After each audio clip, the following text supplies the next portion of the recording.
Hey guys, welcome back to another video here from the Mama Fall Fest 2023. Behind me, I have one of my most anticipated vehicles here, and that is the all-new 2024 Hyundai Kona in its top limited trim.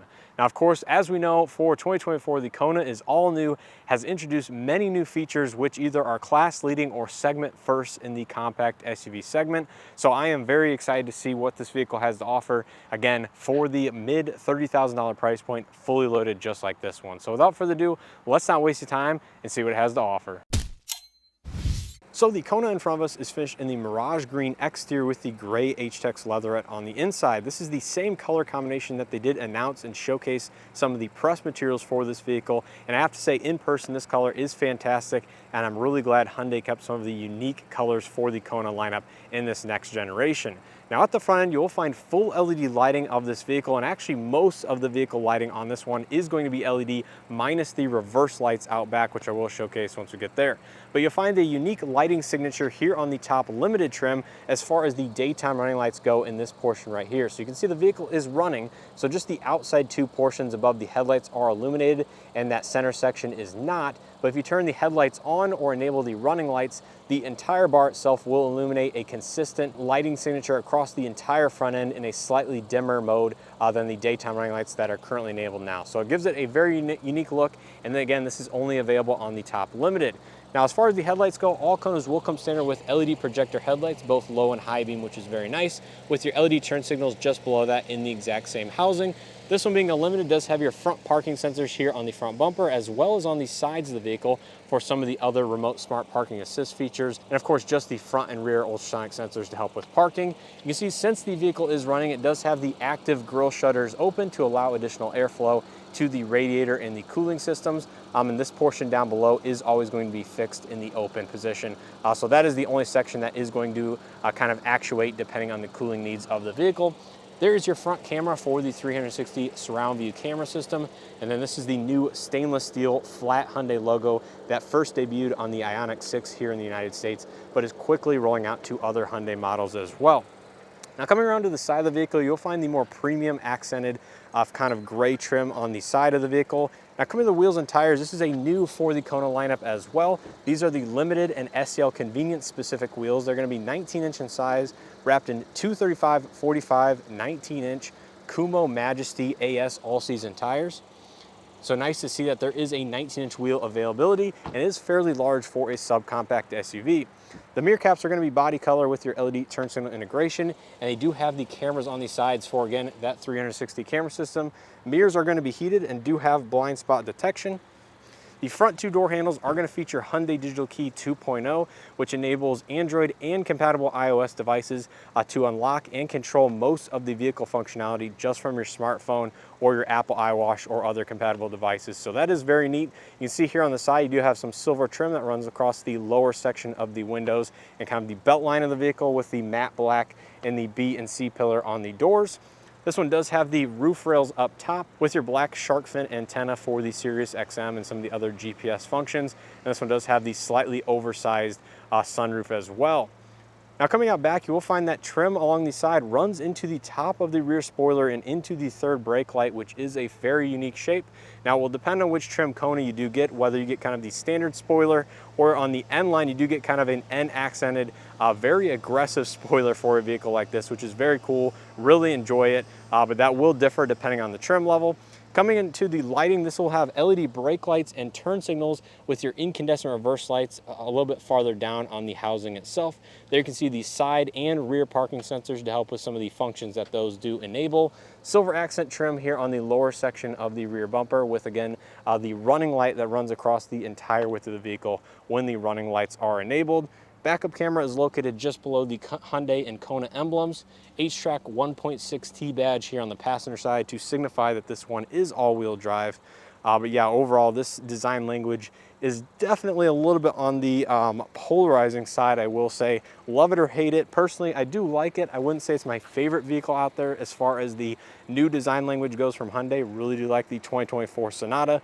Can't wait to see that vehicle in person, but it's not an ugly vehicle at all, and it is quite an upgrade, I would say, versus the current Kona. So let's go and take a quick look at the window stickers so you guys know exactly how this one is equipped, and then we'll jump onto the interior. So taking a quick look at the window sticker, the Kona Limited is going to come fully loaded from the factory with no additional option packages. So it has everything that the Kona currently has to offer in this new generation. It's going to have several new features for the Kona in general, and some of these are class leading. Going to be things like the power sunroof, highway drive assist, the surround view monitor system, remote smart parking assist, the dual 12.3-inch digital screens, dual zone automatic climate control, the LED interior lighting with the LED ambient lighting, heated steering wheel, heated and ventilated front seats, the H-Tex leatherette seating surfaces, hands-free power liftgate, and the list goes on. So this is truly a very, very well-equipped vehicle, especially in this class of SUV, and that brings the total MSRP to $34,695, including destination. Now take a look on the inside. Once again, this one has the gray H-Tex leatherette and some of the gray accented materials. Starting out here on the door panel, you will find that this is a completely gray door panel. So there is not really any other color accents outside of the gray. So it's a very monotone door panel, something I think they could tweak in a future iteration just to break it up a little bit. But you have some kind of textured plastics up top, soft touch materials for the armrest, power windows, mirrors, and locks with automatic front two windows, silver accent door handle pull, and a good amount of lower door storage. The N-Line and Limiteds are going to feature the Bose premium audio system, so that is definitely a nice upgrade there. Coming to the driver's seat, this is going to be a power driver's seat with two-way power lumbar. And there is the gray H-Tex materials on the seats with a little bit of pattern in the center section, and they are going to be perforated for the heated and ventilated functions. Now here on the inside of the Kona, this is going to feature the new UI and design themes for many upcoming Hyundai vehicles.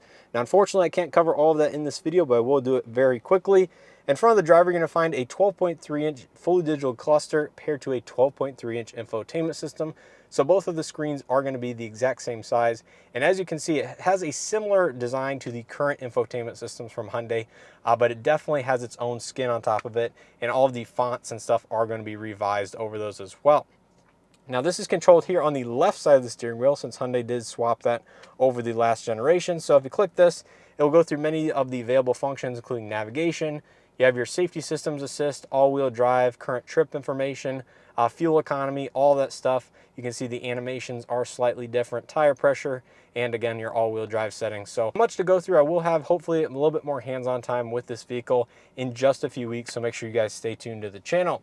Leather wrap steering wheel with kind of gray accent stitching. Some silver patterns here on the center section. You can see there is no Hyundai emblem. This is the 4 dots, which does represent Hyundai in the actual symbol itself, so that is a unique aspect. Smart cruise control and your safety systems here on the left side. This does have highway drive assist, lane fall assist, and all of the latest systems there. And your audio multimedia here on the right side with silver accented paddle shifters for the 8-speed automatic on the back. Automatic headlights with auto high beam assist. Does not have rain sensing wipers, unfortunately, but you can see a little bit farther down on the column, this is where the transmission gear select is now located instead of the center console if you get the SEL convenience or higher. To the left of the steering wheel, you have your gauge illumination, traction control off, hill descent control. This is your power tailgate release, as well as your electronic parking brake.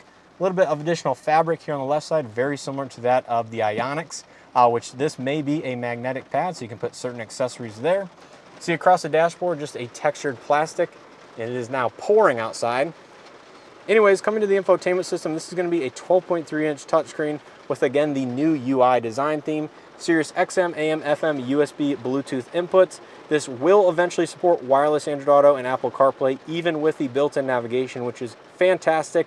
This also does have Hyundai CarPay, which you can use to pay with certain services that Hyundai will enable, hopefully in the future. You can see it's not supported in guest mode, so you do have to register as an actual profile to use that. But yeah, overall, a lot of new elements. And again, hopefully I will have hands-on time with this in the future so I can go a little bit more in depth than this video. This does have all hard touch buttons below that for the infotainment and multimedia, as well as your dual zone automatic climate control. You can see they have moved to only USB-C ports inside for both data transfer as well as charging functionality. You can see there is a 12-volt outlet integrated in there quite cleverly, so that is very cool. This is your indicator for the rear seat occupants, whether they are buckled or not. That's actually something they have been rolling out across many of their 2024 models as well. Wireless charging pad, 15 watts, as well as your Hyundai digital keypad down below. Many features down here for the heated and ventilated front seats, heated steering wheel, that is going to be 2-stage, automatic vehicle hold, All-wheel drive lock, so you can send power 50-50 front and rear. Drive mode select, this does have normal, sport, and snow drive modes with, again, new animations, which are very neat. You can pull up your cameras for the camera system here. This does have the augmented reality 360. Once again, you can see it is raining outside, so I apologize for the audio. Parking sensors on off, and there is your passenger seat controls as well. You have a very similar center console to that one found in the new Palisade, or I guess I should say the 2023 and newer Palisade, and that is the cup holders that will rotate out of place and can push these to integrate them. So very versatile storage options in this regard, and I think it is a huge positive because it does open up this space rather than having the traditional gear shift lever here and that. And then there is additional storage space just behind that in this little cubby. Center armrest that does have a little cutout there that actually does lift up and allow you to store bigger items below that. So that is quite unique in that regard. But that is a very nice change that I think Hyundai did in their EV focus with this vehicle, and making it an EV first platform is making this just a little bit more open than that of kind of the former versions and some of their other vehicles. Up top, you do have a gray textured headliner that matches the seating surfaces and some of the other materials. Vanity illumination, it is going to be LED. Auto dimming interior rearview mirror with garage home link. There is the LED overhead illumination, power sunroof controls, Blue Link SOS, passenger airbag, and yeah, overall a lot of nice features. I'm not going to open up the sunroof because unfortunately it is pouring outside. I'm sure you guys can hear it. But there is the slightly oversized single sunroof, which I'm sure does open majority of the way back to the headliner. Here in the back seat, this is one of the big aspects that they did improve over the former Kona due to enlarging the size. Now here on the door panel, you'll find all of these same materials as the front with the soft touch section right here and a bottle storage down below. Step in height is going to be very easy given the overall door opening as well as the increased ride height over the previous generation, at least here in the all-wheel drive versions. Out back in terms of amenities, you do get rear AC vents and two USB-C charge ports among a little additional cubby, so you can slide your smartphone in there or something like that to hold it while it is indeed charging. You have one map net here on the passenger side, so nothing here on the driver's side. They did thin out the seats just a little bit to help improve overall rear legroom among increasing the wheelbase and overall footprint. You have a center armrest with two integrated cup holders. Seats do fold down 60-40 split. They have the headrests that do adjust. And one unique thing about the Konas now, at least in certain trim levels, is that the seats do recline. So you pull this lever on the side, you can see they do have a 2-position recline. So it only reclines just a few extra degrees here, but it does allow it to get additional comfort here for rear seat occupants, especially on longer road trips or anything like that. But the one item I really do want to focus on here in the back seat is the overall available size and legroom. Behind my rough driving position, I have at least 4 or 5 inches comfortably. It is very spacious here in the back seat, plenty of footroom down below, and headroom is very good as well, with at least 2 or 3 inches of headroom here with the seat in its upright position. And of course, if you do recline a little bit, you may gain, you know, a quarter, half inch, something like that. But overall comfort here in the back seat is fantastic. The H-Tex materials on the seats are nice. I would just say here with the gray H-Tex interior that the overall interior, as far as the door panels and all the materials here on the inside, is quite monotone. I would like to see it broken up on the door panel specifically, but hey, this is a first model year of an all new generation, and I'm sure they will tweak things as things go on. But as far as rear seat amenities and space, very good here in the segment of SUV. Now, as far as cargo capacity behind the second row seats, this is also going to be a major improvement over the last generation as well. So here behind the second row, you can see you have the hard touch privacy cover on some of the upper trim levels that can be stored on these nubs on the left and right side. You see there are these little tabs that kind of hold it against the second row seats as well. So you no longer have to take this out and store it somewhere else or flat on the floor. You can store it upright against the backs of the seats. There's your subwoofer for the premium Bose audio system. You do have a LED light here on the left side with an additional storage cubby. This one does have the temporary spare tire underneath the floor with all of your roadside and toolkits, everything like that. Small amount of additional storage space, I will say, and this does have the dual level load floor, so you can lower it down just a couple inches to gain just a little bit of additional height beneath the privacy cover or the hatch itself, depending on the object you are storing. So overall, that is going to be a nice improvement, and really do like that you can now store this up against the seat back itself. Now, wrapping up here on the passenger front seat, you are going to find something new on this side as well. All the materials are going to be the same as the driver's side, but you now do have a 6-way manual passenger seat, so it does have height adjustment via this lever right here No, it's not going to be power, but again, this is a subcompact in the mid $30,000 price point. So really that's not to be expected, but nice to see height adjustment. There is a little shelf here that you can store additional items on the dashboard. This does have a damp, soft touch glove box with LED illumination inside, so easier to access and see things at night. And you can see just how large it is inside. Very useful. There's all of your original owner's literature and stuff like that. So overall, very impressive to see what they did with this next generation Kona, and I can't wait to spend just a little bit more time. But let's go ahead and pop the hood, see what powers this particular vehicle, and then we'll go ahead and wrap up this video. So under the hood of the N-Line and the Limited trims, you're gonna find the same 1.6 liter turbocharged 4-cylinder, which now makes 190 horsepower and 195 pound-feet of torque through the front wheels or all four wheels if you do opt for all-wheel drive. Now the transmission behind the engine is going to be new for the Kona, and that is because it is an 8-speed torque converted automatic. So gone is the 7-speed dry dual clutch transmission. It is now powered by an 8-speed torque converted automatic. And if you want to know exactly how this drives, make sure to check out my first driving impressions video with this exact vehicle. But overall, that is going to change the overall character and feel of this vehicle quite a bit versus the prior dual clutch, which I have spent tons of time with and I actually have in my personal vehicle. But I would say the 8-speed is definitely going to be an improvement for most of the shoppers out there. And hey, look, the hood is even held up by hood struts, which is fantastic for this segment and price point of vehicle. So overall, a nice stout powertrain here with the 1.6 liter turbo, but of course the 2 liter naturally aspirated 4-cylinder is still going to be available in the base SE, SEL, and SEL convenience paired to an IVT transmission. So that's pretty much going to do it for this video. Hopefully you guys enjoyed it and or found something helpful. If you did, make sure to hit that like button below. Subscribe if you guys are not already subscribed, and make sure to stay tuned for additional content,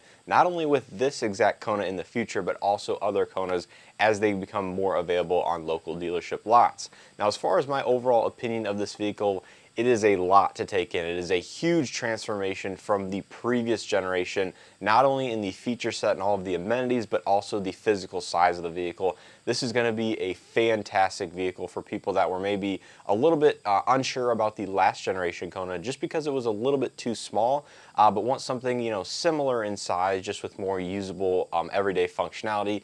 This vehicle is going to give you that. It is going to be a fantastic vehicle for Hyundai. Huge upgrade in overall, you know, feature set, quality, design, stuff like that from that previous generation. The only thing that I was a little unsure of as far as my first impressions with this exact color combination was on the interior with the gray H-Tex. It was kind of monotone on the inside, not gonna lie. At least the steering wheel and the dash was black and contrasted against the gray other elements, but the door panels were, you know, 100% gray and stuff like that. So maybe they can tweak some stuff over time just to make it a little bit different in terms of the interior, but as a whole, can't wait to get more time with this vehicle and really just see how it performs on the market, because it is going to be a huge vehicle for Hyundai as they start to get these more widely available to the public. So let me know your thoughts down in the comment section below. Are you interested in purchasing this new generation Kona? And if you are, what vehicle would you be trading in, or which vehicle are you going to be cross-shopping it with? I'm definitely curious to hear that because I think this is nearly a class leader in the segment in this next generation. But of course, time will tell how it does, how people like the design, and you know, which trims are more popular than others. But anyways, let me know your thoughts down in the comment section below. Huge thanks to Mama for hosting this Fall Fest up in the Chicagoland area. Awesome to get hands-on time with some of these vehicles, especially the Kona, because they're still very hard to come by. But overall, huge thanks to them for hosting it. And as always, I hope to see you guys in the next one.